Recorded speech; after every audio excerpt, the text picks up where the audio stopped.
सबको जय मसीह की। मैं प्रभु यीशु मसीह के नाम में एक बार फिर से कॉफी विद क्राइस्ट के 33rd एपिसोड में आपका स्वागत करता हूं। और आज हम लोग बात करने वाले हैं cutting and pruning, it's process, it's purpose and it's power. कटाई और छटाई, उसका क्या लक्ष्य है, क्यों परमेश्वर हमारे जीवन में कटाई छटाई करते हैं, क्या किस तरह से करते हैं और उसके अंदर क्या ताकत है। तो ये बहुत फेमस वर्स है, हम सभी ने इसको पढ़ा हुआ है। यूहन्ना की किताब उसके 15वें अध्याय और उसके पहले वचन में लिखा हुआ है कि सच्ची दाखलता मैं हूँ और मेरा पिता किसान है। जो डाली मुझ में है और नहीं फलती वह काट डालता है, और जो फलती है उसे वह छांटता है ताकि और फले। अब मैं जल्दी से आपको यहाँ पर कुछ लेक्सिकल मीनिंग्स बताऊंगा या रूट वर्ड्स बताऊंगा जिससे ये पूरी कहानी हमें साफ हो जाएगी। यहाँ पे जो लता है उसका मतलब निकला है लैटिन वर्ड एम्पिलॉस से, जिसका मतलब है कि वो एक ऐसा पौधा है जो किसी लकड़ी के सहारे ऊपर चढ़ता है। दूसरा यहाँ पर है किसान।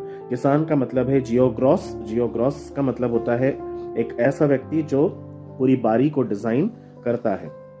तीसरा है कट ऑफ। कट ऑफ जो शब्द लिया गया है वो लैटिन वर्ड एरो से लिया गया है, जिसका मतलब होता है उठाना।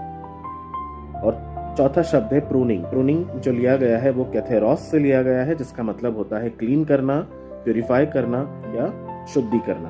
ठीक है, अब मैं जल्दी से आपको बताता हूँ कि कट ऑफ करने का यानी एरो का क्या प्रोसेस है। आपने देखा होगा कि किसी भी जब दाख की बारी में जब कोई दाखलता नहीं फल रही होती है और वो कभी कभी धूल में गिर जाती है, तो जो किसान रहता है ना, वो तुरंत उसे काट नहीं डालता, परंतु उसे उठाता है, उसकी धूल साफ करता है, उसको कपड़े से पोंछता है और उसे फिर धागे से वापस उसकी ओरिजिनल दाख की लता जहां से वो निकली है वहां उसे बांध देता है, ताकि उससे प्रॉपर सूरज की रोशनी मिले, उसे हवा मिले और वो फिर से एक बार नरिश हो जाए। जी हाँ मेरे प्रिय, इसका स्पिरिचुअल सिग्निफिकेंस क्या है हमारे जीवन में।